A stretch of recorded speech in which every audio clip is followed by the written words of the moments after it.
सोचिए जरा बिजली, एक ऐसी ताकत जिसे हम देख नहीं सकते, पर वो हमारी पूरी मॉडर्न दुनिया को चलाती है।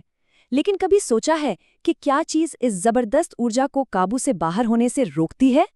आज की हमारी पड़ताल में हम उसी छिपे हुए ब्लूप्रिंट से पर्दा उठाएंगे जो हमें हर दिन, हर पल सुरक्षित रखता है।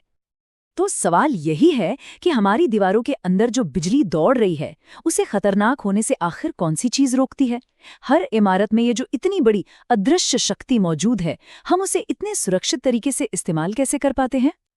देखिए, इस जबरदस्त पावर को कंट्रोल में रखना कोई बच्चों का खेल नहीं है। इसके लिए चाहिए एक बहुत ही सॉलिड प्लान। मतलब सेफ्टी कोई तुक्का नहीं है, ये पूरी तरह से डिजाइन की जाती है। और इस सेफ्टी का मास्टर प्लान या कह लीजिए ब्लूप्रिंट है AS/NZNS 3000। ये ऑस्ट्रेलियन और न्यूजीलैंड स्टैंडर्ड है, जिसे आम भाषा में वायरिंग रूल्स भी कहा जाता है। ये दस्तावेज एक तरह से गाइड है जो लोगों, प्रॉपर्टी और यहाँ तक कि जानवरों की भी सुरक्षा सुनिश्चित करता है। तो चलिए इस प्रोसेस में थोड़ा और गहरे उतरते हैं। असल में ये एक 5 स्टेप का रोड मैप है, एक ऐसा रास्ता जिस पर हर इंजीनियर को चलना ही पड़ता है ताकि इंस्टॉलेशन शुरू से लेकर आखिर तक पूरी तरह से सेफ हो।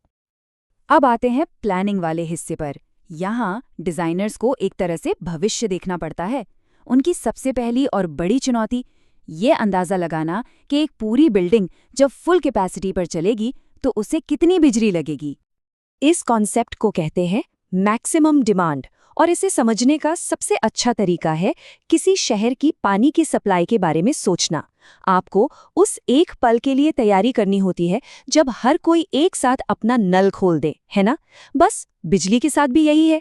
ये किसी भी वक्त का सबसे ज्यादा अनुमानित लोड होता है। तो ये अंदाजा लगाते कैसे हैं? इसके लिए वो पुराने डेटा का इस्तेमाल करते हैं, जैसे कि ये टिपिकल लोड डेंसिटीज। यहाँ देखिए, एक एयर कंडीशन शॉपिंग सेंटर को एक बिना वेंटिलेशन वाले गोदाम के मुकाबले कितनी ज्यादा पावर चाहिए? फर्क साफ दिखता है। और एक और बहुत जरूरी चीज, प्लानर्स को ये भी पक्का करना होता है कि बिल्डिंग के मेन कनेक्शन से लेकर सबसे दूर वाले सॉकेट तक वोल्टेज ड्रॉप 5% से ज्यादा न हो। अब सवाल यह है कि ऐसा क्यों? सिंपल है, ताकि हमारे सारे उपकरण, सारे अप्लायंसेस ठीक से काम करते रहें।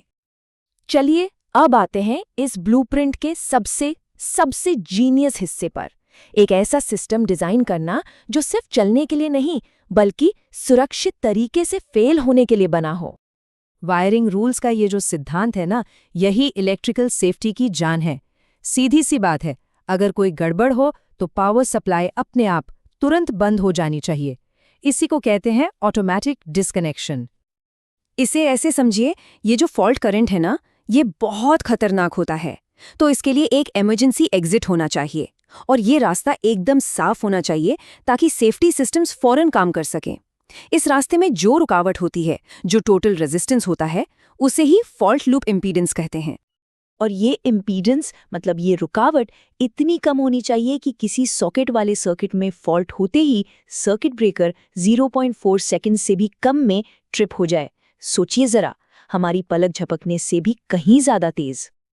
और ये चार्ट देखिए, ये बहुत अच्छे से दिखाता है कि डिजाइनर्स कैसे हर चीज को बैलेंस करते हैं, जैसे तार की मोटाई और सर्किट की लंबाई। साफ दिख रहा है कि एक मोटा तार करंट को ज्यादा दूरी तक सेफली ले जा सकता है बिना किसी दिक्कत के। लेकिन कहानी यहीं खत्म नहीं होती। सिर्फ सिस्टम का ट्रिप होना ही काफी नहीं है। दूसरा सेफ्टी प्रिंसिपल है प्रिसिशन, मतलब सटीकता। एक स्मार्ट सिस्टम चाहिए जो ये पक्का करे कि छोटी सी प्रॉब्लम बड़ी मुसीबत ना बन जाए। और इस प्रिसिजन को कहते हैं डिस्क्रिमिनेशन। इसका मतलब ये है कि सिस्टम इतना स्मार्ट होना चाहिए कि अगर एक अप्लायंस में खराबी आए तो सिर्फ उसी का सर्किट बंद हो, न कि पूरी बिल्डिंग की बिजली चली जाए। तो फर्क एकदम साफ है ना? बिना डिस्क्रिमिनेशन के एक छोटे से लाइट स्विच की गड़बड़ी पूरे फ्लोर की बत्ती गुल कर सकती है, लेकिन सही डिस्क्रिमिनेशन के साथ प्रॉब्लम वहीं की वहीं रुक जाती है जहां से वो शुरू हुई थी। चलिए, डिजाइन तो कमाल का बन गया, लेकिन एक बेहतरीन डिजाइन भी सिर्फ कागज पर ही अच्छा लगता है जब तक उसे सही से बनाया और चेक न किया जाए। और ये बात बहुत जरूरी है, जो इंस्टॉलेशन हो रहा है वो डिजाइन से इंच भर भी अलग नहीं होना चाहिए।